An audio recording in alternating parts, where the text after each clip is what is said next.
ace ones. I gotta get in now on that. Ace one, ace two.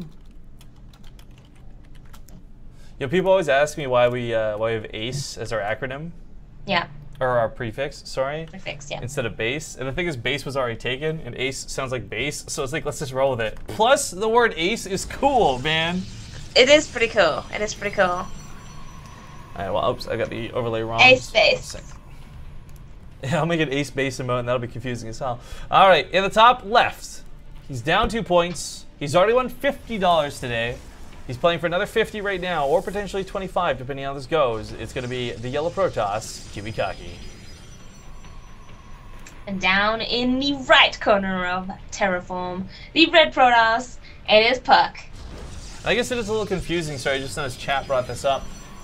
Not really sure who's who, because neither of them, of course, are using real names. They're using their beta names. And Puck is Solace, Kiwikaki's Washed Up Nub. And guys, to be honest, I would love to correct this on the overlay, but I'm at Blizzard. We're doing it kind of bare bones today, and I just want to get the cast done so I can try and catch my flight and hopefully not miss it again. Well, you didn't miss it the first time, did you? I thought it was canceled. Well, it was canceled, but I mean, you missed the flight. Like, you don't. I'm not home in, like, right now. I don't know how you want to phrase that differently. Well, it wasn't at any fault of your own that you missed it. Usually when you say I missed my flight, it's because you were just diddle-daddling around doing whatever. I went in like 4 hours early just so I could ride in with Zombie Grub to say goodbye type thing. I mean, like, I was there ready for that flight, like, for a very long time. Oh, man. PJ Salt. PJ Salt, yeah. It's funny, they gave us these vouchers for food when the flight died because we were sitting there for like 3 hours waiting to find out if it'd be canceled or not. And the flight was like good for $15 at either California Pizza or McDonald's. And I don't think a single person went to McDonald's. Oh, man. Yo, I love their double cheeseburger. I know it's not good for you and I know it's bad, but I love that double cheeseburger, man. How are you getting to Yeah. the airport? 1 sec, sorry. What? How are you getting to the airport? I have no idea. Kiki said someone was supposed to drive me, but I don't know who that is. Someone is. Sorry, working on details behind me, guys, because we are really coming up like on stress for time. Now, again, maybe this is a 3-0 and then I'm not stressed, but 1 o'clock is my ideal. I gotta get out of here into the airport timing. So it's 12:33 right now. We're good. We're good. But so there's far. some. Don't say that. Knock on wood. No, knock on wood. You're gonna jinx it if you say that. Okay. Okay. You're bad. You're bad. There you go. You're bad. Shut up. Once you win something, you're like, God, let me be. She's... 4 aggressive pylons go down in the natural of Puck now here. But where's the mothership core? Like, this is gonna take. This is. He doesn't even really care at this point. Like, he's like, Puck is taking a really greedy natural, and he's gonna get punished for it. I love this. Kiwikaki just guys is like, all right, let me show you how this is done, son. Gets the adepts here in the main. So waste one of the overcharges on this pylon. Puck can't even defensively overcharge all of them so easily. He'll be able to get these off, and he won't have round 2. So unless he wins and kills all the pylons with this fight, this is so stupid. This is unbelievably fun and stupid.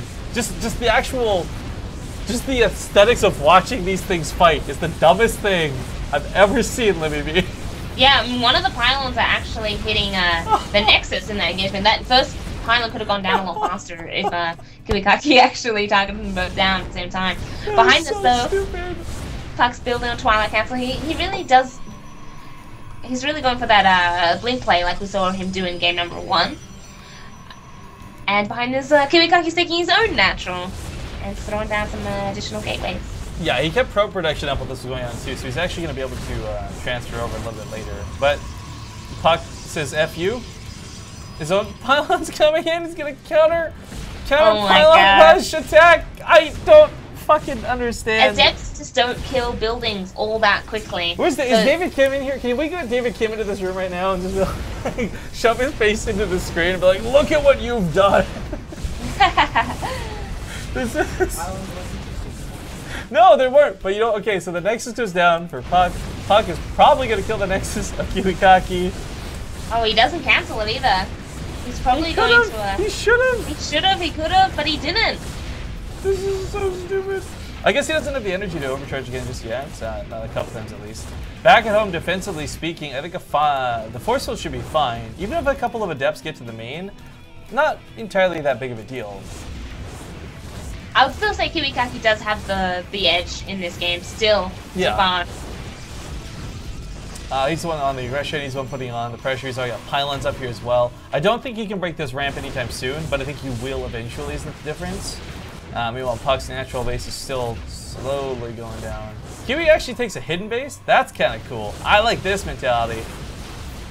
Yeah, that's nice. I mean, if the game goes on to the mid game, then yeah, it would definitely be nice. But so far, it's looking like Kiwikaki wants to try and end this pretty shortly here. Nice force build, keeping Kiwikaki down the ramp for the time being. The mothership core dies actually. Yeah. That's so terrible for Kiwikaki. He doesn't have vision of the high ground anymore. And now he's only got this stalker stuck in the force field. That was nice for the adepts to actually to phase on through there. I don't know what to say. Like I sit here like nobody is sarcastic. But look, they're both taking hidden bases right now. They both got each other's naturals. If Puck can hold on, I mean, I really don't know how this goes. Neither of them have lost many probes, so this is still going to be an equal economy game coming out the back end of it. It's just about, I guess Kiwikaki's doing some, I almost say superficial damage by damaging a gateway like that. He doesn't really kill anything of importance. No, definitely not. But more adepts coming through. Just fully wall it off, man. Like cancel the building if you have to. Just fully wall it off temporarily. There we go. That's what I'm talking about. Gonna trap them in at the very least. Overcharge gonna help out a little bit. New pylon is gonna go down though, sadly. Not before kill the stalker though. Oh, he doesn't get the last hit on that pylon either. But the adepts actually might get some probe kills here. Last adept going down for Kiwikaki. Puck's actually gonna clean up for the time being, at least. This is so stupid. I feel like I don't want to watch this game just because of the way this went so far. Like I know it's gonna be exciting and fun, but I don't want to watch it just out of principle. You know what I mean? Like, yeah. Big transfer through that recall. That was actually really cool. A good way for Kiwikaki to sneak some probes out of his base. See if Puck does the same. Yeah, I mean, there were pylons in the low ground, and if he transferred the probes any other way, then Puck would have, he would have known that there was a hidden base somewhere, and he would have gone for it as soon as he stabilizes. Sorry, mouse a little bit there, because I had to move the camera stuff around. Puck does take control of his base, and while he doesn't recall, he does walk some probes over, and I do believe this one unscouted out of Kiwikaki. So as of right now, neither of them actually know about the other's hidden base at all, which is just phenomenal to me. Yeah. So they both think they're one base again. It's like these really weird mind games. Resources lost is with like hundreds of one another. It's so close. It's so similar. I think the Immortals are going to be a huge edge. We'll see if they actually beat out Blink or not. Blink has said its effectiveness is both increased and diminished over the course of time, so we'll see if it works too well here. Of course, right now the problem is you can't really, you got to trigger the shield first and then blink on top of the Immortal afterwards, whereas if you just blink on immediately, you waste a ton of shots. Yeah, and what's really nice from Kiwikaki, I feel like he's almost as if saying he wants to try and take his natural, like he hasn't taken expansion just yet. Maybe the mind game's going down. I mean, at some point they're both going to realize, like, oh, you have a lot of money, I have a lot of money. Why do I have a lot of money? Oh, because you have a secret base. In fact, we actually have Puck already kind of looking for this as he searches around the map. Still doesn't know about the top right. Mothership core isn't here, so ooh, all these probes are probably going to die, Livy. Oh my gosh. Yeah, Puck scouts it. He knows what's up. Kiwikaki's also going to scout his opponent's base? No. Oh no, the adept misses it. He doesn't see it. Okay, so it's just Puck who finds Kiwikaki's base, and Kiwikaki's probes get trapped in with that Blake. There's gonna be a recall, but he's already killed so many probes. Kiwikaki down to 15 probes while this goes on. Oh my gosh. And the recall. This is pretty much and he just gets out. He gets out scot-freaking free! Yeah, it's pretty much forced like an all-in now from Kiwikaki. He's probably gonna get really aggressive really quickly, knowing that he's really damaged the economy there from... Sorry, I love chat. That's what the Legacy of the Void cinematic should have been, by the way. Just two pylons shooting each other. That hype, though. The Adepts getting their shield upgrades for Puck are going to be huge. We've seen the difference combat shields makes to Marines. The Adept shields is 50 health, not 10. So you're just going to have this insanely tanky army for Puck, and Kiwikaki is going to have a hell of a time breaking through. But that's a big if it gets finished in time. Pylons are coming down because he wants to be able to overcharge them. Cybercore is in a terrible position once again. Looks like we'll get picked off if left there for too long. Puck not building another one. Oh dear. Oh dear. Oh no. Oh no. Nice force field actually. Gonna be able to focus down that Immortal. Gonna be able to get some of the Adepts through this too. The Stalker's not really taking too much damage, so they blink back. And Puck goes back up here with more of these Adepts. So he wants to kill some more probes, and he's probably going to be honest. Yeah. This is going really, really, really well for Puck at this point. Like, the longer this game goes on, Puck's natural base, if you could call it your natural base, has pretty much gone uncontested till this point. And his economy is actually sitting quite nicely, compared to Kiwikaki's anyway. Yeah, 20 probes versus 31, and the worst part is Kiwikaki's not been taking favorable engagements, leading to an advantage at this point. Puck's also going to have a timing here. His Adepts are going to be much stronger than his opponents, being able to soak up 2 additional hits compared to the... actually, I don't know how many hits it takes to kill an Adept, but it's 25 bonus damage versus 50 shields, and that much math I can do. Oh man, this is just... Oh, the Zealots for the Immortal too? Oh gosh. He needs to pick up that Zealot too if he wants to save it. Yeah, he does! The micro! The micro's good! The Immortal's just walking around like, what the fuck do I do? Big the Immortal recall. actually, yeah, taking a lot of damage. Like, the Adepts, there was only 3 of them and 1 Zealot. Lessening the health on that Immortal quite significantly. I was actually pretty surprised how much damage they did. Let's not forget the Warpers can go to the top right. It might just come back to the top left. Puck's got a huge supply lead. He's got a huge army lead. 14 Stalkers to 2. 16 Adepts to 13. Let's not forget he's got that timing of the shield upgrade on his side. His Adepts have 140 shields.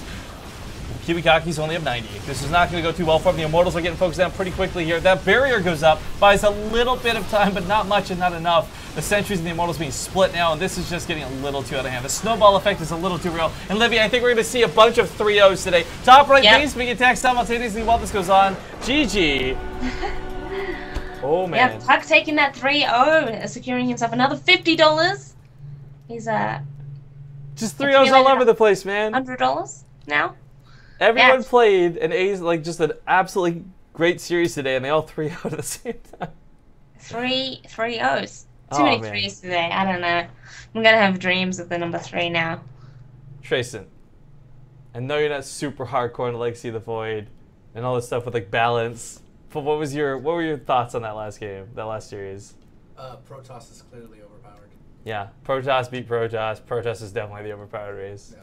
I'll have to talk to David about that. He can just shove his face into the monitor and be like, look at these pylons. All right, guys. Thank you so much for tuning in today. Really quick, like I said, I got to run, so we'll do our ads after we finish up here. First things first, again, last but not least, check out our sponsor, G2A.com. Buy, sell games, blah, blah, blah. Use a referral link. It helps us out a lot. Seriously, I can't stress how much it helps us. If you guys are planning to buy games, do it through G2A. This Showmatch was kind of just spur of the moment. We really wanted to cast something anyways today. It sucked that I got stuck and stranded in California. A lot of people are like, why are you in California? For those who missed it, we were here for the LA Barcraft launch party. We got invited. It was a lot of fun. We got to see the Legacy of the Void debut trailer and all that other stuff. I guess it's not a launch party, but the launch of the trailer party. However you want to phrase it. Launch of the whatever. Anyways, point is, it was a lot of fun. We got to hang out and see a lot of our friends again. And because I got stranded, we really wanted to cast this. Nonetheless, Blizzard were really awesome. They're like, hey, yeah, you guys can totally use this space for a couple hours. So really just, I feel so grateful to be here. So again, thank you to anyone from Blizzard who might be watching. You guys are the greatest. Livy, though, thank you so much for joining us. You want to tell people where they can find you this weekend specifically? Yeah, guys, I'm not going to be streaming this weekend specifically because I'm going to Washington, D.C. for the Red Bull Finals, the Archon tournament for Legacy of the Void, which is going to be super awesome and hype. We'll be streaming tonight, though, so if you guys want to follow me on Twitch, twitch.tv/LivyB. But for everything else, follow me on my Twitter and my Facebook, and I guess you can follow my YouTube as well. If you want to follow me on all the places, that's where you can find me. /LivyB on everything, except for my Twitter, which is LivyB with 2 E's. It's a long story. Do all the things. All the things. But yeah, Rifkin. Yeah, you guys I was thinking, actually, sorry to interrupt you, but you told everyone subconsciously that you needed to catch a flight. You didn't want to miss another flight, so they all 3-0'd for you.